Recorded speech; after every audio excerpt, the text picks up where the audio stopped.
नमस्कार। अध्ययन अड्डा यूट्यूब चैनल पर मैं दुष्यंत सिंह एक बार फिर से आप सभी लोगों का बहुत बहुत स्वागत करता हूं।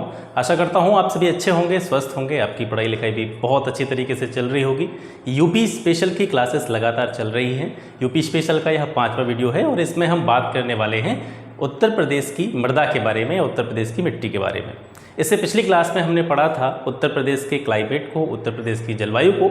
अगर आप इस वीडियो पर नए हैं और पहली बार इस वीडियो को देख रहे हैं तो आप स्टार्टिंग से जो प्लेलिस्ट बनी हुई है उत्तर प्रदेश की जो भी जीके है या यूपी स्पेशल की जो भी वीडियोज़ हैं वो स्टार्टिंग से आप देखें, क्योंकि यहाँ पर मैं कुछ ऐसे वर्ड्स यूज़ करता हूँ जो पिछली क्लासेस में हो चुके हैं, जिनके मतलब मैं पिछली क्लासेस में बता चुका हूँ। तो आपको उन चीज़ों को समझने में बिल्कुल भी दिक्कत नहीं आएगी। अगर आप पहली बार इसको देख रहे हैं यानी आप 5वां क्लास देख रहे हैं तो आप स्टार्टिंग से देखिए उसको एक बार से, पहली वीडियो, दूसरी वीडियो, तीसरी वीडियो, इस तरीके से एक ऑर्डर के रूप में चीज़ों को देखिए। तो बहुत सारी शब्द ऐसे होते हैं जिनको मैं पहले एक्सप्लेन कर चुका हूं, तो वो यहाँ पे नहीं करूँगा, तो उन चीज़ों को समझने में आपको बिल्कुल भी दिक्कत नहीं आएगी। ठीक है, तो आज हम पढ़ने वाले हैं उत्तर प्रदेश की मृदा या उत्तर प्रदेश की मिट्टी के बारे में।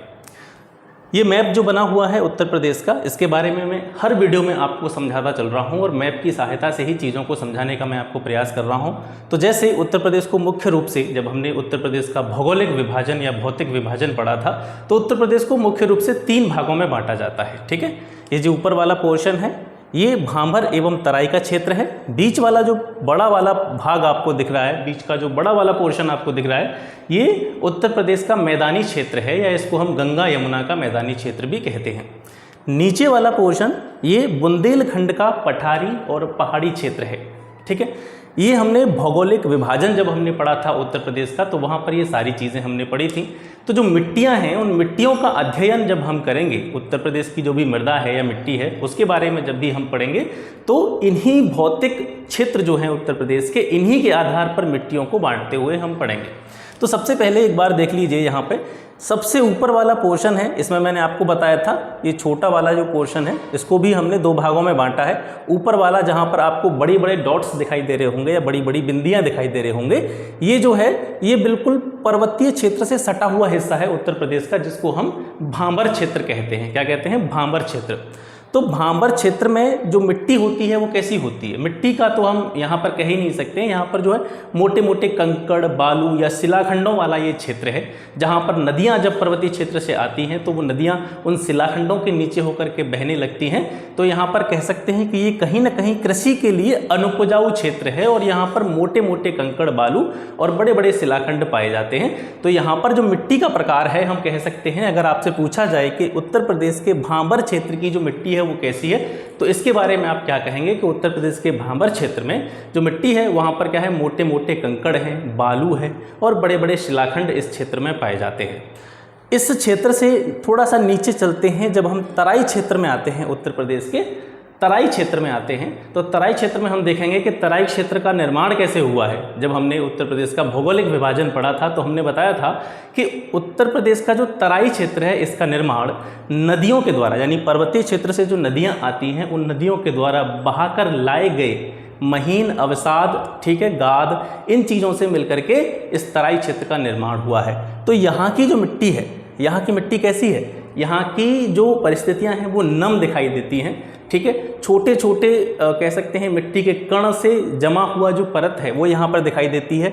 दलदली और नम भूमि यहाँ पर पाई जाती है, दलदली और नम भूमि यहाँ पर पाई जाती है। और इसके साथ साथ हम ये कह सकते हैं कि जैसे हमने बताया था कि तराई क्षेत्र का निर्माण किससे हुआ है? नदियों के द्वारा बहाकर लाए गए अवक्षेपों से या निक्षेपों से इस क्षेत्र का निर्माण हुआ है। तो जब भी नदियों के द्वारा अवक्षेप लाए जाते हैं या निक्षेप लाए जाते हैं, मिट्टी बहा करके लाई जाती है, तो उसमें बहुत सारे पोषक तत्व होते हैं। उसमें क्या होते हैं?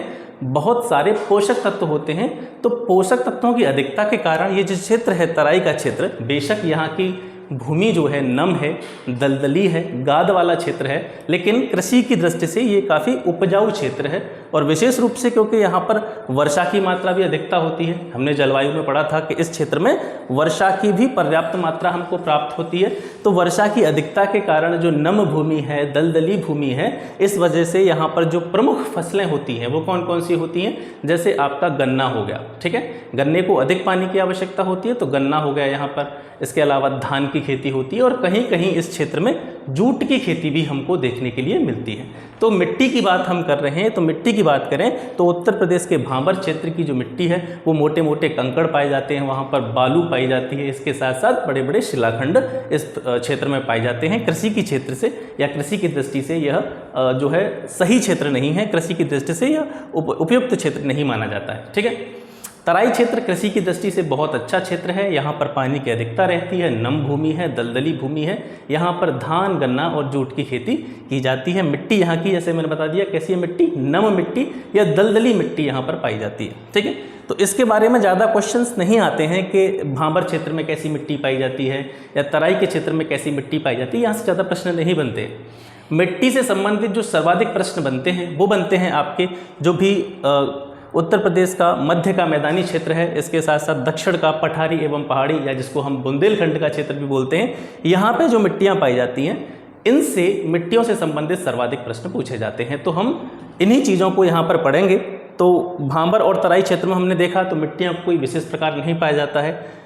मैदानी क्षेत्र में देखें तो मुख्य रूप से यहाँ जलोढ़ मिट्टी का विस्तार पाया जाता है। मैदानी क्षेत्र का भी निर्माण कैसे हुआ है, जब नदियों के द्वारा अवक्षेप बहा करके लाया गया तो सबसे ज़्यादा अवक्षेप यहाँ पर जो है महीन मिट्टी के कण यहाँ पर छोड़ दिए गए हैं, तो ये दलदली और गाद वाली भूमि बन गई। इसके बाद नदियाँ नीचे की ओर आई हैं, तो ये जो पूरा मैदान है उत्तर प्रदेश का मध्य का जो मैदानी क्षेत्र है इसका निर्माण भी नदियों के द्वारा लाए गए अवक्षेप से हुआ है और यहाँ पर जो है सर्वाधिक जलोढ़ मिट्टी का विस्तार पाया जाता है। ठीक है, अब जहाँ पर हम इस पूरी वीडियो में जो पढ़ने वाले हैं उन चीज़ों को देख लेते हैं। जलोढ़ मिट्टी इस मध्य के मैदानी क्षेत्र में सबसे ज़्यादा पाई जाती है। जलोढ़ मिट्टी को दो भागों में बांटते हैं, बांगर और खादर। ठीक है, इनके बारे में हम पढ़ेंगे। इसके साथ साथ इस मैदानी क्षेत्र में लवणीय और क्षारीय मृदा भी पाई जाती है, मरुस्थलीय मृदा भी पाई जाती है, भूड़ मृदा भी पाई जाती है और काली मृदा भी पाई जाती है। इस वीडियो में हम इन सभी चीज़ों के बारे में एक एक पॉइंट को बड़े अच्छी तरीके से समझेंगे, विस्तार से समझेंगे। बुंदेलखंड क्षेत्र की बात करें तो बुंदेलखंड का जो क्षेत्र है, यहाँ की जो मिट्टी है इसको जनरली हम क्या कहते हैं, बुंदेलखंडीय मृदा। बुंदेलखंड के क्षेत्र में जो मिट्टी पाई जाती है इसको हम बुंदेलखंडीय मृदा के नाम से जानते हैं और इस बुंदेलखंडीय मृदा को कई उपवर्गों में बांटा जाता है। ठीक है, मुख्य रूप से अगर यहाँ पर हम देखें तो बुंदेलखंडीय जो मिट्टी है, बुंदेलखंडी जो मृदा है इसको 5 उपवर्गों में बांटा जाता है। वो 5 उपवर्ग कौन कौन से हैं, लाल मृदा, परवा मृदा जिसको पड़वा भी कहते हैं, माड़ मृदा इसको मार मृदा भी कहते हैं। ठीक है, माड़ कह लीजिए या मार कह लीजिए। तो माड़ मृदा, राकड़ मृदा और भोंटा मृदा, ये 5 प्रकार की मिट्टियों में बुंदेलखंड की मिट्टी को बांटा गया है, बुंदेलखंड की मिट्टी को विभाजित किया गया है। इस पूरे वीडियो में इन सभी प्रकार की मिट्टियों के बारे में हम पढ़ेंगे। तो चलिए यहाँ से स्टार्ट कर लेते हैं। सबसे पहले देखते हैं कि मृदा या मिट्टी या जिसको हम सॉइल कहते हैं इसकी परिभाषा क्या है, मृदा किसे कहते हैं, मिट्टी क्या होती है। तो मिट्टी को देखें तो पृथ्वी की ऊपरी सतह पर, भाई मिट्टी कहाँ पे पाई जाती है, पृथ्वी की ऊपरी सतह पे पाई जाती है। मिट्टी की ऊपरी सतह पर मिलने वाले असंगठित पदार्थों की ऊपरी परत, एक एक शब्द को बहुत अच्छी तरीके से समझते हुए हमको पढ़ना है। मिट्टी की परिभाषा हम देख रहे हैं पृथ्वी की ऊपरी सतह पर। भाई मिट्टी कहाँ होती है, जनरली जो हम मिट्टी यूज़ करते हैं वो पृथ्वी की ऊपरी सतह पर कंसिडर की जाती है। तो पृथ्वी की ऊपरी सतह पर मिलने वाले जो असंगठित पदार्थ होते हैं और उन असंगठित पदार्थों की जो ऊपरी परत होती है, असंगठित पदार्थों का यहाँ पर क्या मतलब है, जैसे आप देखेंगे जो धरातल होता है हमारा या ज़मीन होती है, वहाँ पर जो मिट्टी की परत आपको दिखाई देती है उसके जो पदार्थ होते हैं, जिन पदार्थों से मिट्टी का निर्माण होता है वो कैसे होते हैं, असंगठित होते हैं। असंगठित का मतलब है वो एक जगह पर स्टेबल नहीं होते हैं। जैसे कभी वर्षा आई, वर्षा के पानी का बहाव हुआ या नदियों का पानी बह रहा है, तो नदियों के पानी के बहाव के साथ या वर्षा के पानी के बहाव के साथ जो मिट्टी की ऊपरी परत होती है, मिट्टी की जो ऊपरी परत होती है उसके जो पदार्थ होते हैं वो एक स्थान से दूसरे स्थान तक बहकर चले जाते हैं। अगर वो संगठित होते तो वो उस स्थान से बहकर दूसरे स्थान पर नहीं जा पाते। तो कुल मिलाकर के हम कह सकते हैं कि जो ऊपरी परत होती है उसके जो पदार्थ होते हैं वो कैसे होते हैं, असंगठित पदार्थ होते हैं। फिर दोबारा से देखिए, पृथ्वी की ऊपरी सतह पर मिलने वाले असंगठित पदार्थों की ऊपरी परत, और इस असंगठित पदार्थों की ऊपरी परत का निर्माण किससे हुआ है, चट्टानों के विखंडन, यानी बहुत सारी जो चट्टानें होती हैं वो भौगोलिक क्रियाएं होती हैं, उनके फलस्वरूप जो चट्टानें होती हैं वो टूट जाती हैं, बिखर जाती हैं और छोटे छोटे कणों में परिवर्तित हो जाती हैं। उन चट्टानों के विखंडन और वियोजन तथा वनस्पतियों के अवसादों के योग से वनस्पतियां जैसे जो छोटे मोटे पेड़ पौधे होते हैं और बहुत सारी वनस्पतियां होती हैं, वो भौगोलिक क्रियाओं के कारण क्या हो जाते हैं, टूट जाते हैं। ठीक है, जैसे पेड़ पौधे वनस्पतियां टूट गई, टूट करके वो जो परत होती है ऊपरी वाली भूमि की, उस पर जो है गिर गई, फिर भौगोलिक क्रियाएं हुई, वो धीरे धीरे धीरे धीरे सड़ करके गल करके मिट्टी में परिवर्तित हो जाती हैं। ठीक है, तो पृथ्वी की ऊपरी सतह पर मिलने वाले असंगठित पदार्थों की ऊपरी परत जो किससे बनी है, चट्टानों के विखंडन वियोजन और इसके साथ साथ वनस्पतियों के अवसादों के योग से बनी है, उसको क्या कहते हैं, हम मृदा कहते हैं, मिट्टी कहते हैं। आशा करता हूँ ये परिभाषा आपकी समझ में आ गई होगी। मिट्टी या मृदा जो होती है, इसमें खनिज भी होते हैं, जैव पदार्थ भी होते हैं। ठीक है, जल एवं वायु, इसके अलावा कई प्रकार के सूक्ष्म जीव भी मिट्टी में पाए जाते हैं।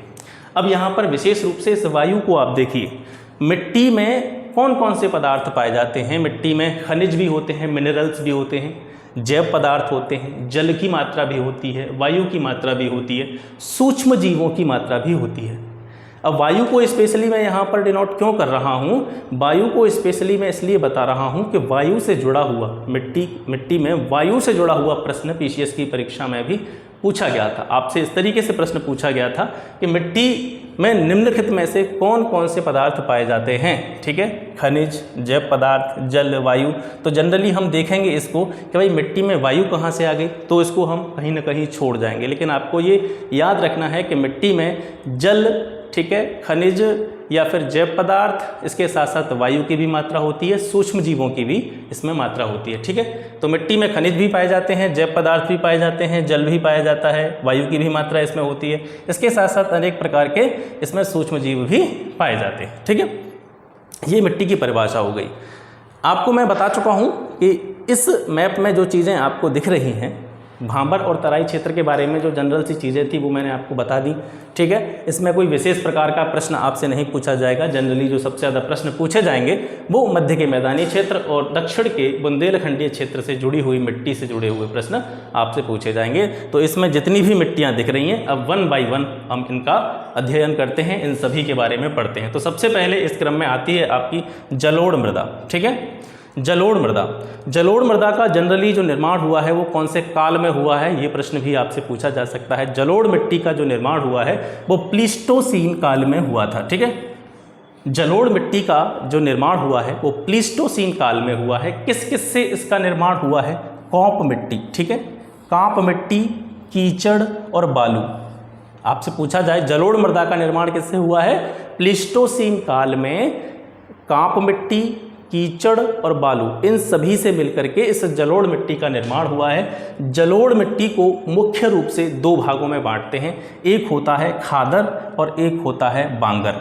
यहाँ से बहुत बार प्रश्न पूछा गया है, चाहे वो यूपी SSSC की परीक्षाएं हों, यूपी PSC की परीक्षाएं हों या यूपी की कोई भी परीक्षा हो, जलोढ़ मिट्टी के जो 2 प्रकार हैं खादर और बांगर, यहाँ से कई बार प्रश्न पूछे गए। ठीक है, अब जनरली आपको क्या याद रखना है कि जो खादर होती है, जलोढ़ मिट्टी का ही प्रकार है, चाहे खादर हो चाहे बांगर हो, तो जो खादर होती है वो जलोढ़, मतलब खादर को हम कैसे परिभाषित करते हैं कि जो नवीन जलोढ़ मिट्टी होती है, नवीन जलोढ़ मिट्टी या कछारी मिट्टी, उसको क्या कहते हैं, हम खादर कहते हैं। इसको और बेहतर तरीके से समझिए, इससे पिछली क्लास अगर आपने देखी होंगी तो वहाँ पे भी मैंने इस पॉइंट को क्लियर किया था कि खादर क्या होता है, नवीन जलोढ़ मिट्टी होती है। अब नवीन जलोढ़ मिट्टी और पुरानी जलोढ़ मिट्टी ये क्या होती हैं, जैसे हम बांगर को देखें तो बांगर किसको कहते हैं, जलोढ़ मिट्टी का ही प्रकार है, लेकिन जो पुरानी जलोढ़ मिट्टी होती है उसको हम बांगर कहते हैं। नई जलोढ़ मिट्टी जो होती है उसको हम खादर कहते हैं। अब नई और पुरानी जलोढ़ मिट्टियाँ क्या होती हैं, इनका क्या मतलब है, इसको समझिए। जब भी नदियों का पानी आता है या फिर हम कह सकते हैं वर्षा का जो पानी होता है, तो जिस जगह पर जो मिट्टी होती है, मिट्टी की जो परतें होती हैं, नदियों के पानी के बहाव के साथ या वर्षा के पानी के बहाव के साथ जो मिट्टी की ऊपरी परत होती है, जैसे कि अभी मैं थोड़ी देर पहले आपको बता रहा था, जब भी नदियों का पानी का बहाव होता है या वर्षा के पानी का बहाव होता है तो वो अपने साथ में जब पानी बहता है तो कुछ मिट्टी के कणों को भी ले जाता है या मिट्टी की ऊपरी परत को भी बहा करके ले जाता है।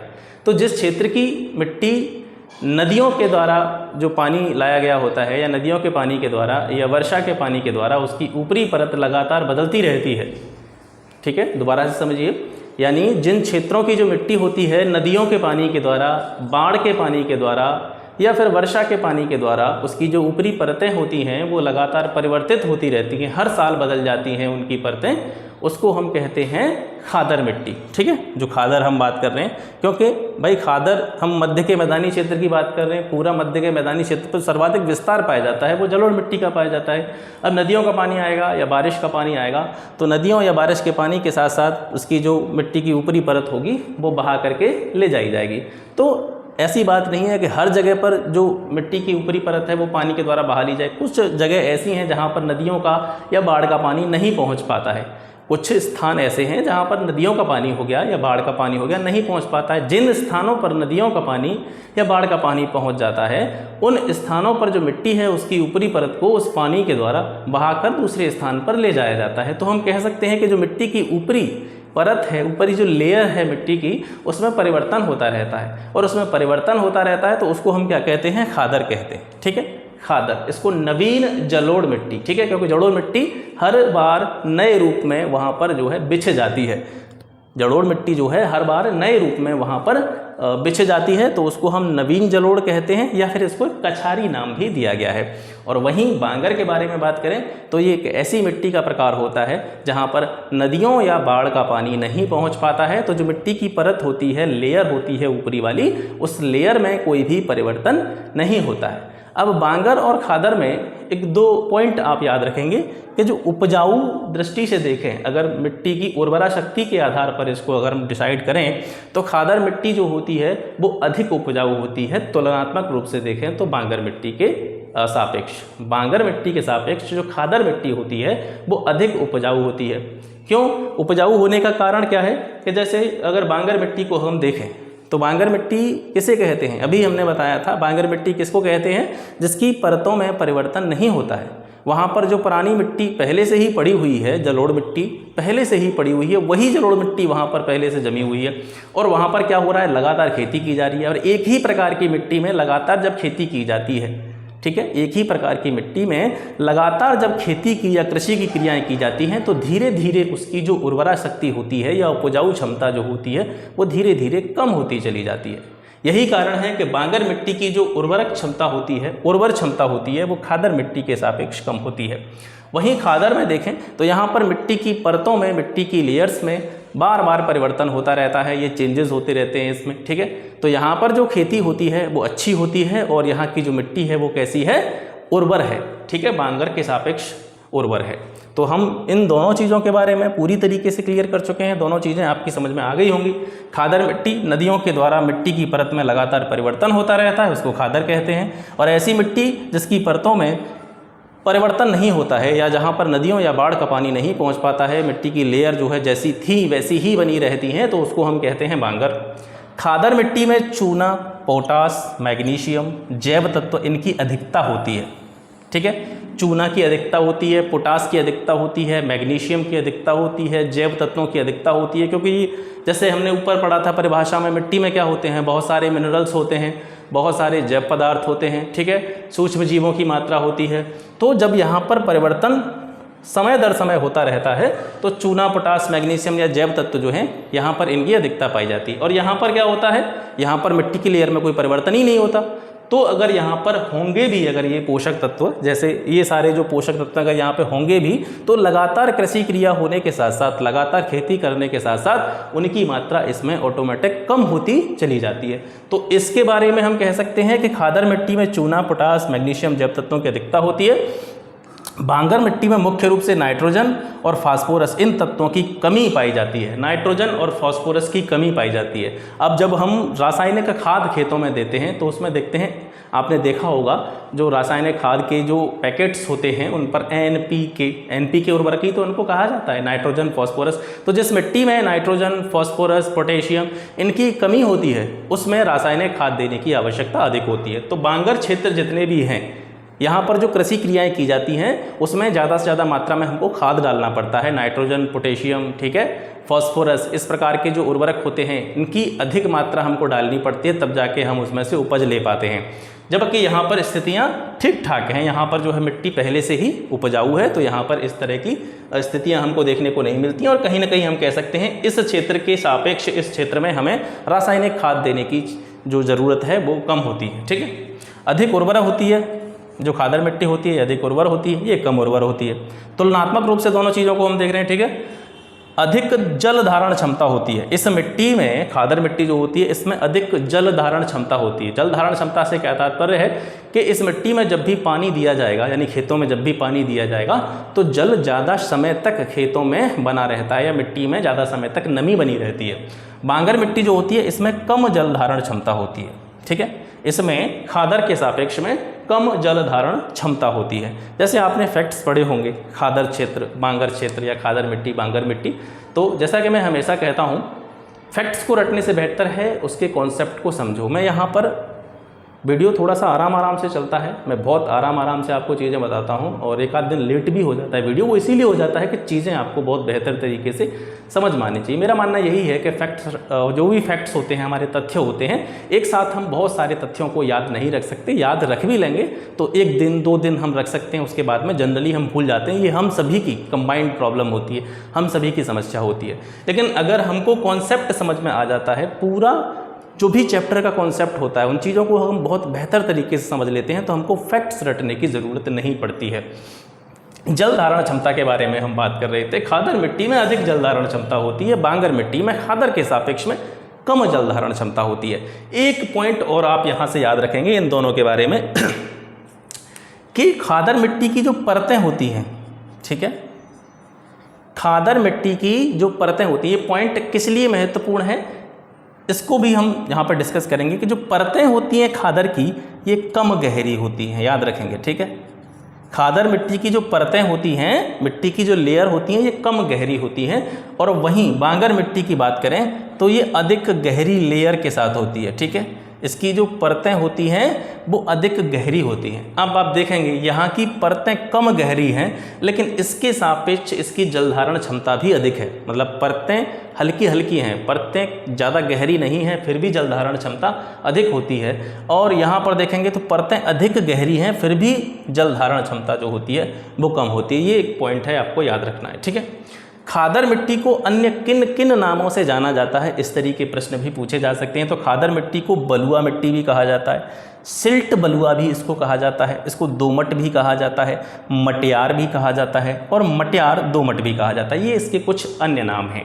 बांगर मिट्टी को देखें तो इसको उपरहार, ये बहुत ही महत्वपूर्ण प्रश्न है। उपरहार उत्तर प्रदेश के जो पूर्वी क्षेत्र हैं, उत्तर प्रदेश के जो पूर्वी हिस्से हैं, ये वाला जो पोर्शन है यहाँ से, ठीक है, उत्तर प्रदेश के जो पूर्वी क्षेत्र हैं, इन क्षेत्रों में बांगर मिट्टी को क्या कहा जाता है?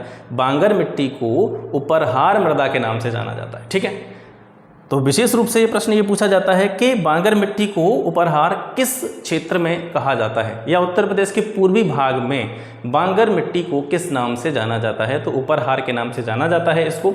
इसके अलावा जिस तरीके से यहाँ पे आपने देखे थे खादर मिट्टी के जो कुछ अन्य नाम हैं, इसी तरीके से बांगर के भी कुछ नाम होते हैं। इसको दोमट भी कहते हैं, खादर मिट्टी को भी मटियार कहा जाता है, बांगर मिट्टी को भी मटियार नाम दे दिया जाता है। इसके अलावा इसको बलुई दोमट भी कहा जाता है। ये सेम नाम क्यों है? क्योंकि ये दोनों मिट्टियाँ जो हैं, दोनों मिट्टी के जो प्रकार हैं, चाहे खादर हो चाहे बांगर हो, ये दोनों एक ही मिट्टी के प्रकार हैं। ठीक है, जलोढ़ मिट्टी से ही बनी हुई दोनों मिट्टियाँ हैं, तो इस वजह से इनके नामों में भी समानता कहीं कहीं पर देखने को मिलती है। ठीक है, इसके अलावा आप देखेंगे जो बांगर मिट्टी है, इस मिट्टी में, इस मिट्टी के जब नीचे देखेंगे, जो परतों के नीचे अगर हम देखेंगे तो चूने की गांठ पाई जाती है।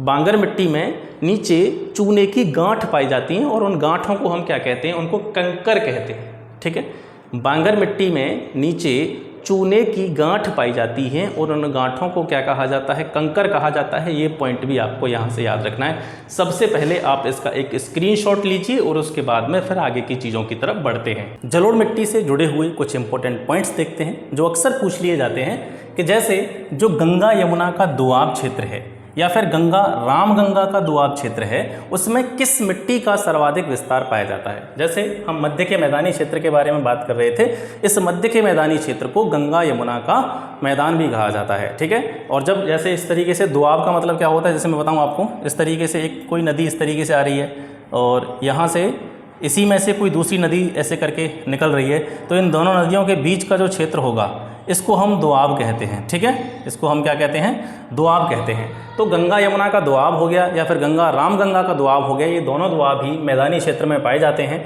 और इस मैदानी क्षेत्र में सर्वाधिक जिस मिट्टी का विस्तार पाया जाता है वो मिट्टी कौन सी है? जलोढ़ मिट्टी है। ठीक है, यूपी में जलोढ़ मिट्टी या दोमट मिट्टी सर्वाधिक क्षेत्र पर पाई जाती है। ठीक है, ये भी एक पॉइंट है आपके लिए इंपॉर्टेंट, आपसे पूछा जा सकता है कि उत्तर प्रदेश के सर्वाधिक क्षेत्र में किस प्रकार की मिट्टी पाई जाती है। तो वो मिट्टी कौन सी होती है? वो जलोढ़ या दोमट मिट्टी होती है।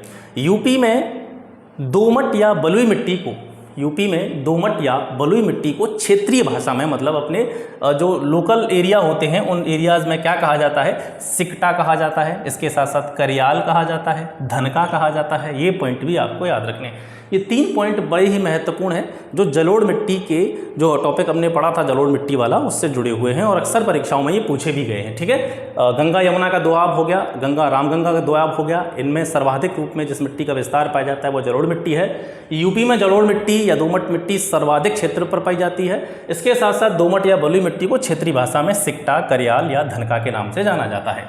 अब अपनी दूसरी मिट्टी की तरफ बढ़ते हैं। हमने जलोढ़ मिट्टी को पढ़ा, बांगर खादर हमने क्लियर कर लिया। अब पढ़ते हैं अपनी लवड़ी और क्षारीय मृदा के बारे में। ठीक है, तो लवड़ी और क्षारीय मृदा को रेह, बंजर या कल्लर के नाम से भी जाना जाता है। ये भी इसी के नाम है। लवड़ी या क्षारीय जो मृदा होती है उसको रेह भी कहा जाता है, बंजर भी कहा जाता है, कल्लर भी कहा जाता है। अब इसका निर्माण कैसे होता है? सर्वाधिक जो लवड़ी या क्षारीय मृदा है उत्तर प्रदेश के किस भाग में पाई जाती है? जो बांगर क्षेत्र हैं, जहाँ पर बांगर मिट्टी का विस्तार पाया जाता है, वहीं पर लवड़ी और क्षारीय मिट्टी सबसे ज़्यादा होती है।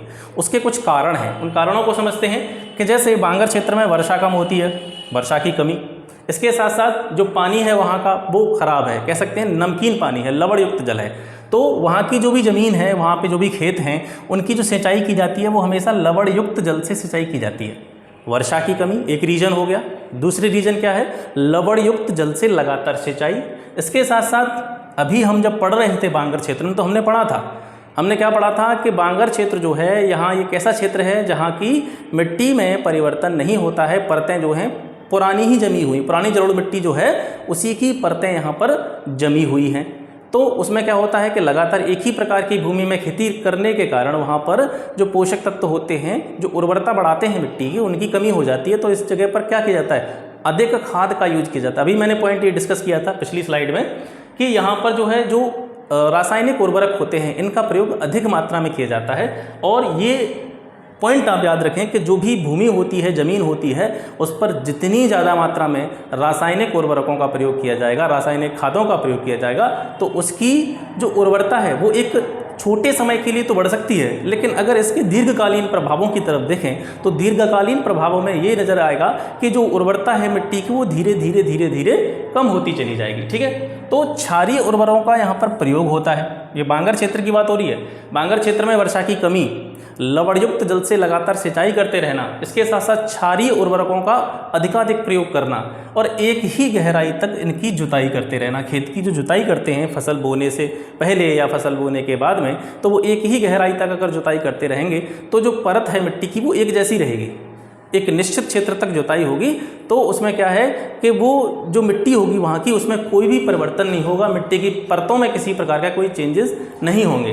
तो ये प्रमुख कारण है बांगर क्षेत्र में वर्षा की कमी होना, लवणयुक्त जल से सिंचाई करना, क्षारीय उर्वरकों का लगातार प्रयोग करना। क्षारीय उर्वरकों का लगातार प्रयोग क्यों किया जाता है वो मैं पिछली स्लाइड में आपको बता चुका हूँ। इसके साथ साथ एक ही गहराई तक जुताई, इन सभी कारणों की वजह से बांगर क्षेत्र में जो 10% भूमि है, लगभग 10% जो ज़मीन है, भूमि है, वो कैसी हो गई है? ऊसर हो गई है। और इसी ऊसर भूमि को हम क्या कहते हैं? क्षारीय या लवणीय भूमि या क्षारीय या लवणीय मृदा, इसको हम कहते हैं। ठीक है, अब जो लवणीय या क्षारीय मृदा है इसको देख लेते हैं अलग अलग रूप में, लवणीय ऊसर भूमि और क्षारीय ऊसर भूमि। जो लवणीय ऊसर भूमि होती है जिसमें लवण की मात्रा अधिक होती है, तो उसमें क्या होता है? सोडियम, पोटेशियम, सल्फेट, कैल्शियम, इनकी मात्रा सर्वाधिक रूप में पाई जाती है। और इस तरह की जो मिट्टी होती है उसमें आप देखेंगे कि मिट्टी की जो परत होती है उसके सबसे ऊपरी भाग में नमक जैसी संरचना आपको पाई जाएगी, मतलब सफ़ेद सफ़ेद पट्टी सी, सफ़ेद सफ़ेद जो है परत उसमें खेतों में आपको नज़र आएगी। जैसे आप जिस क्षेत्र में भी रहते होंगे अपने आसपास के क्षेत्रों में देखना, अगर आपके आसपास के क्षेत्रों में भी ऐसी ज़मीन होगी, बहुत से खेत आपने ऐसे देखे होंगे जिनमें पानी दिया जाता है, पानी देने के बाद में या वर्षा का पानी भर जाने के बाद में उनमें सफ़ेद सफ़ेद परत बन जाती है और वो बिल्कुल नमक जैसी संरचना होती है, ठीक है। तो वो लवणीय भूमि होती है, सोडियम, पोटेशियम, सल्फेट, कैल्शियम की इसमें अधिकता होती है, परत जो जम जाती है इसके ऊपर वो सफ़ेद परत जम जाती है। क्षारीय ऊसर भूमि को देखें तो इसमें Na यानी सोडियम लवण की अधिकता होती है। इसका रंग कैसा होता है? काला, यानी इसके ऊपरी जो परत होती है वो लगभग काले रंग की होती है और इसके साथ साथ इसकी जो pH वैल्यू होती है वो 8.5 से अधिक होती है, ठीक है। और pH स्केल आप जानते होंगे, 7 से कम pH अगर मान किसी भी चीज़ का होता है तो उसमें अम्लता के गुण आते चले जाते हैं और 7 से ऊपर जैसे ही pH मान जाता है तो वो क्षारीयता के गुण उसमें बढ़ते चले जाते हैं। तो इस प्रकार की जो मिट्टी होती है क्षारीय ऊसर भूमि, इसका जो pH मान होता है वो 8.5 से अधिक होता है। रंग इसका जो है काला होता है, मतलब खेत की या ज़मीन की जो ऊपरी परत होगी वो आपको काले रंग की दिखाई देगी। लवणीय ऊसर भूमि जो होगी वो आपको कैसी दिखाई देगी? सफ़ेद परत के रूप में आपको दिखाई देगी, ठीक है। इसके जो क्षेत्र हैं, किन किन क्षेत्रों में विशेष रूप से ये जो लवणीय और क्षारीय ऊसर भूमि पाई जाती है वो आपके अलीगढ़, मैनपुरी, कानपुर, उन्नाव, एटा, इटावा, रायबरेली, प्रतापगढ़, प्रयागराज, जौनपुर, इन स्थानों पर उत्तर प्रदेश के इन जिलों में जो लवणीय या क्षारीय ऊसर भूमि है इसका विस्तार पाया जाता है। एक पॉइंट है, इसको याद रखेंगे, इम्पोर्टेंट है। मिट्टी में जो खारापन होता है या जो क्षारीयता होती है जिसके बारे में अभी हम बात कर रहे थे, तो मिट्टी के खारापन या क्षारीयता को दूर करने में किसका प्रयोग किया जाता है? कई बार ये प्रश्न पूछा गया है। तो मिट्टी में खारापन या क्षारीयता को दूर करने में हम किसका प्रयोग करते हैं? जिप्सम का प्रयोग करते हैं, ठीक है। तो ये हो गया आपका लवणीय और क्षारीय मृदा। इसके बाद में अगला जो है आपका मरुस्थलीय मृदा, इसको देखते हैं। मरुस्थलीय मृदा जो होती है ये जनरली पाई जाती है ऐसे क्षेत्रों में जो शुष्क होते हैं या फिर आर्द्र शुष्क होते हैं, ठीक है। आर्द्र शुष्क क्षेत्र या शुष्क क्षेत्रों में मरुस्थलीय मृदा का विस्तार पाया जाता है। विशेष रूप से भारत के संदर्भ में देखें तो इस प्रकार की जो मिट्टी है वो राजस्थान, हरियाणा और पंजाब क्षेत्रों में पाई जाती है, ठीक है। मरुस्थलीय मृदा शुष्क और आर्द्र शुष्क क्षेत्रों में पाई जाती है। भारत के संदर्भ में इसको देखें तो राजस्थान, हरियाणा, पंजाब, इन राज्यों में इस मिट्टी का विस्तार पाया जाता है। यूपी के संदर्भ में अगर हम बात करें उत्तर प्रदेश में, तो उत्तर प्रदेश में जो मरुस्थलीय मृदा है वो मथुरा, आगरा और अलीगढ़ क्षेत्रों में पाई जाती है, ठीक है।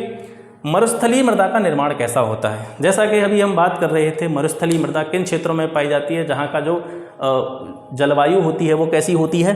शुष्क होती है या आर्द्र शुष्क होती है। वर्षा की मात्रा कम होती है, भीषण गर्मी उन क्षेत्रों में पड़ती है। तो जब भी शुष्कता की अधिकता होगी, ठीक है, और इसके साथ साथ भीषण गर्मी या टेम्परेचर की अधिकता होगी तो उससे क्या होगा? जो चट्टानें होती हैं, ठीक है, शुष्कता और भीषण ताप के कारण जो चट्टानें होती हैं उनका विखंडन हो जाता है और उन चट्टानों का विखंडन होकर के वो किस में परिवर्तित हो जाती हैं? बालू में परिवर्तित हो जाती हैं। और इसी प्रकार की बालुई मिट्टी, यानी लगभग जो बलुई मिट्टी प्रकार की होती है, इस मिट्टी का विस्तार उस क्षेत्र में हो जाता है। तो उसी को हम मरुस्थलीय मृदा के नाम से जानते हैं। अब आप ये मत समझिए कि कहीं पर टेम्परेचर ज़्यादा हो गया, शुष्कता हो गई, तो चट्टानें हैं, बड़े बड़े भूखंड हैं, वो तुरंत आपको टूटते हुए दिखाई देंगे। इस प्रक्रिया को होने में हज़ारों वर्ष लग जाते हैं, ठीक है। किसी क्षेत्र में अगर किसी प्रकार की मिट्टी पाई जाती है जो मरुस्थल है, जैसे आपने देखो राजस्थान में जो मरुस्थल है, तो यहाँ पर कभी बड़े बड़े भूखंड रहे होंगे, ज़रूरी नहीं है कि एक ही दिन में इसका परिवर्तन हो गया होगा। तो इस क्षेत्र में कभी कभी बड़े पहाड़ रहे होंगे, पुराने समय में हज़ारों वर्षों पहले कहीं इस क्षेत्र में पहाड़ रहे होंगे, तो टेम्परेचर बड़ा होगा, शुष्कता बड़ी होगी, तो उससे क्या हुआ होगा? इन चट्टानों का धीरे धीरे कई हज़ार वर्षों में धीरे धीरे इनका क्या हुआ होगा? विखंडन हुआ होगा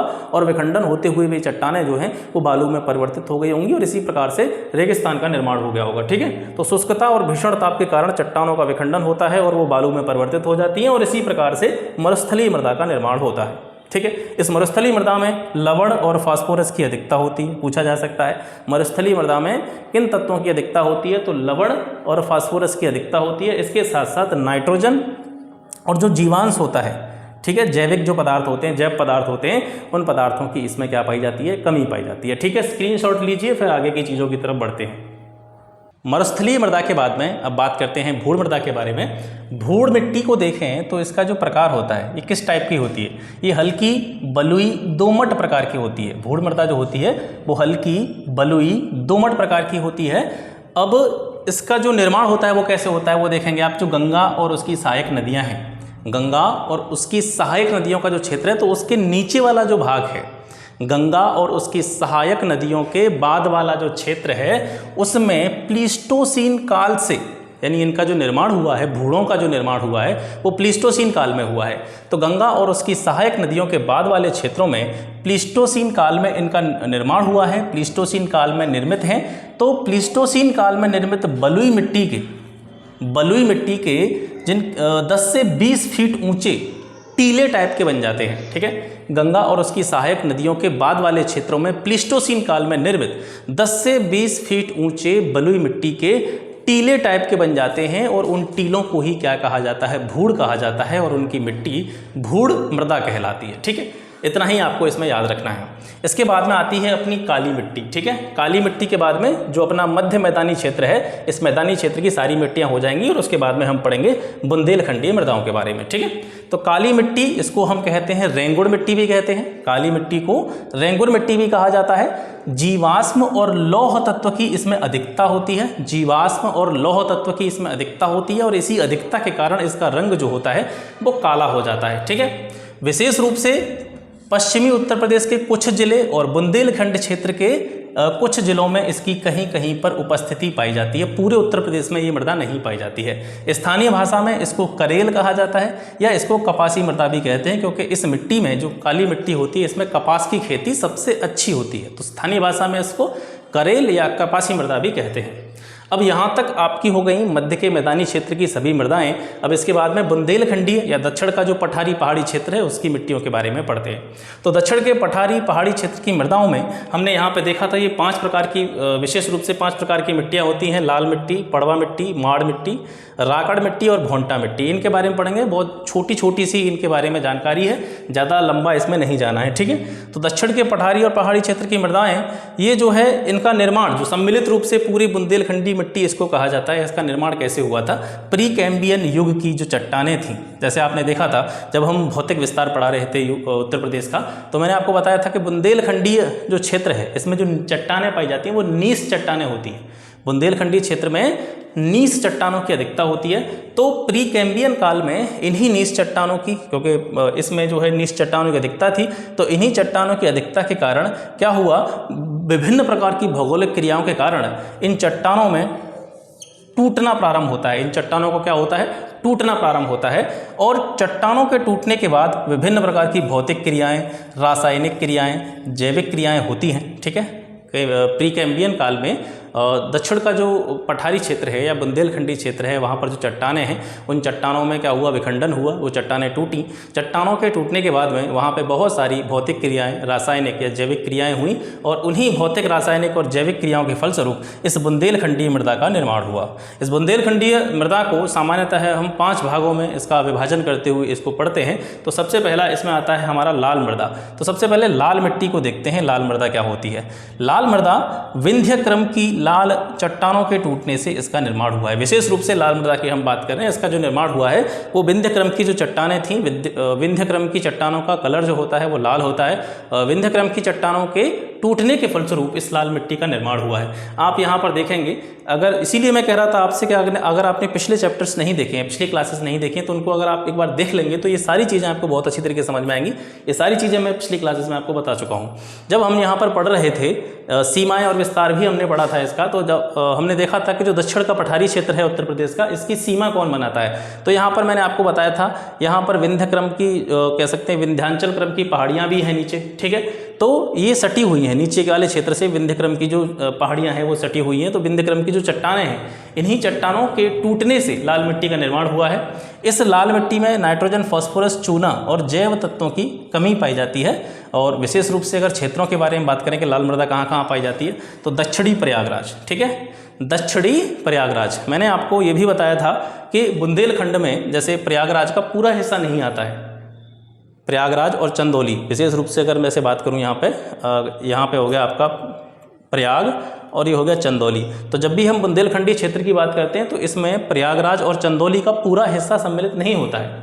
इनकी कुछ स्थान ही या कुछ इनका भूखंड ही बुंदेलखंडी क्षेत्र में आता है। जैसे आपको ये भी बताया गया था कि प्रयागराज क्षेत्र का जो हिस्सा बुंदेलखंड में पड़ता है वो उसकी 2 तहसीलें हैं, मेजा और करछना तहसील है। मेजा और करछना तहसील हैं। इसी प्रकार से आपका यहाँ पे मिर्ज़ापुर का कुछ हिस्सा है और आपका चंदौली का कुछ हिस्सा है जो बुंदेलखंड में पड़ता है। ठीक है जी, पूरे क्षेत्र जो है इनके ये बुंदेलखंड में नहीं पड़ते हैं।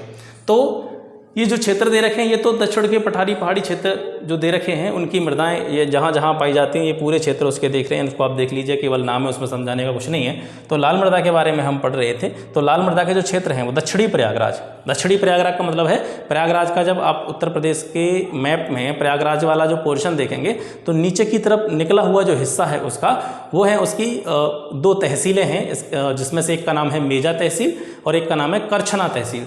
तो वो दोनों तहसीलें वो दक्षिणी हिस्से में पड़ती हैं प्रयागराज के में। ये जो हैं ये बुंदेलखंड क्षेत्र में आती हैं, तो इसी को हम दक्षिणी प्रयाग का नाम देते हैं। ठीक है, तो दक्षिणी प्रयाग, झांसी, मिर्ज़ापुर, सोनभद्र और चंदौली का कुछ हिस्सा लाल मृदा इसमें पाई जाती है। मतलब ये जो क्षेत्र हैं दक्षिणी प्रयागराज, झांसी, मिर्ज़ापुर, सोनभद्र और चंदौली के कुछ हिस्से में लाल मिट्टी पाई जाती है। और विशेष रूप से यहाँ पर जो खेती की जाती है वो दलहन और तिलहन फसलों की यहाँ पर खेती की जाती है। ठीक है, तो यहाँ पर हमने पढ़ी लाल मिट्टी। अब इसके बाद में 4 मिट्टियाँ और बची हैं आपकी, परवा मिट्टी, माड़ मिट्टी, राकर और भोंटा। ठीक है, इसको हम अगली स्लाइड में देखते हैं। तब तक आप इसका एक स्क्रीनशॉट ले लीजिए जिससे आपको नोट्स बनाने में कोई भी दिक्कत ना हो। अब देख लेते हैं परवा या पड़वा मृदा के बारे में। परवा या पड़वा मृदा जो होती है ये विशेष रूप से उत्तर प्रदेश के हमीरपुर, जालौन और यमुना के जो तटवर्ती क्षेत्र हैं यानी जो बीहड़ वाले क्षेत्र हैं उनमें पाई जाती है। इसका जो रंग होता है ये हल्का लाल रंग होता है। और प्रकार की बात करें परवा या पड़वा को अगर हम समझने के प्रयास करें तो परवा या पड़वा जो होती है वो हल्की बलुई दोमट प्रकार की मिट्टी होती है। ठीक है, बलुई दोमट प्रकार की मिट्टी होती है परवा। इसमें जीवांश की कमी होती है, जैव तत्वों की कमी पाई जाती है। और विशेष रूप से जो परवा या पड़वा मिट्टी वाले क्षेत्र हैं वहाँ पर जो खेती की जाती है वो चना की खेती हो गई, मटर की, मेंथा मतलब जिसको पिपरमिंट कहते हैं। ठीक है, तो चना, मटर, मेंथा और ज्वार फसलों की खेती इन परवा या पड़वा मृदा वाले क्षेत्रों में की जाती है। इसके बाद में आती है तीसरी मार या माड़ मृदा। ठीक है, विशेष रूप से बागपत, शामली और हापुड़ के क्षेत्रों में यह मार या माड़ मृदा पाई जाती है। इसका जो प्रकार होता है अगर वो देखें तो काली मिट्टी या जो रेगुर मिट्टी होती है उसके समान इसमें चिकनाहट पाई जाती है। मतलब इसमें अगर तत्वों की देखें तो 60% सिलिकेट, 25% एल्यूमिनियम, 15% लौह तत्व ये इसमें पाए जाते हैं। और जैसे ही यह मिट्टी पानी के संपर्क में आती है, जल के संपर्क में जैसे ही आती है तो ये बिल्कुल गोंद के समान चिपचिपी हो जाती है। जिस तरीके से गोंद चिपचिपा होता है उसी तरीके से यह मिट्टी जो है मार या माड़ मृदा बिल्कुल गोंद के समान चिपचिपी हो जाती है। और कहीं ना कहीं इस प्रकार की मिट्टी में मार या माड़ मृदा में जो खेती का कार्य होता है, खेती करना होता है वो बहुत ज़्यादा कठिन हो जाता है, क्योंकि जैसे ही ये जल के संपर्क में आती है तो चिपकने लग जाती है, पैरों से भी चिपक जाती है। जो भी जैसे मान लो कि ट्रैक्टर वगैरह या कोई भी कृषि उपकरण उसमें चलाए जाएंगे तो उनसे भी वो बुरी तरह से ये चिपक जाती है। तो कहीं ना कहीं ये मार या माड़ मृदा होती है, इसमें खेती करना कठिन होता है, कृषि कार्य यहाँ पर कठिन होता है। ठीक है, राकर या राकड़ मृदा को अगर देखें तो ये लाल भूले रंग की होती है और दानेदार मिट्टी इसको कहते हैं, दानेदार मृदा होती है। जैव तत्व की इसमें भी कमी पाई जाती है। और विशेष रूप से राकड़ या राकड़ मृदा के जो क्षेत्र हैं वहाँ पर तिल और चना की खेती सर्वाधिक मात्रा में की जाती है। लास्ट में आती है आपकी भोंटा मृदा। भोंटा मृदा होते हैं, इसका निर्माण भी जो विंध्य श्रेणी है, विंध्य श्रेणी की जो चट्टानें हैं उनके टूटने से इसका निर्माण हुआ है। ठीक है, इसमें भी लौह तत्व की अधिकता होती है। इसके साथ साथ यहाँ पर जो खेती की जाती है वो मोटे अनाज की खेती की जाती है। ठीक है, भोंटा मृदा वाले जो क्षेत्र हैं वहाँ पर मोटे अनाज की खेती की जाती है। तो ये हो गया आज का सेशन, जिसमें हमने उत्तर प्रदेश की सभी प्रकार की मिट्टियों को बिल्कुल विस्तार से बहुत अच्छे तरीके से पढ़ा। आशा करता हूँ ये क्लास आपको पसंद आई होगी। और जैसा कि हमेशा आपसे कहा जाता है कि जो भी आपका फीडबैक रिस्पॉन्स रहता है वो इस वीडियो के नीचे ज़रूर दें। अच्छाई बताने से बेहतर है कि आप कमियाँ निकालें कि जो भी कमी है इस वीडियो में इसको और किस तरीके से और बेहतर बनाया जा सकता है, आने वाली क्लासेस को और किस तरीके से इम्प्रूव किया जा सकता है, उसके बारे में अपनी राय सुझाव जरूर दें। मिलते हैं आपसे फिर एक नेक्स्ट वीडियो में एक नए टॉपिक के साथ। तब तक के लिए नमस्कार, जय हिंद।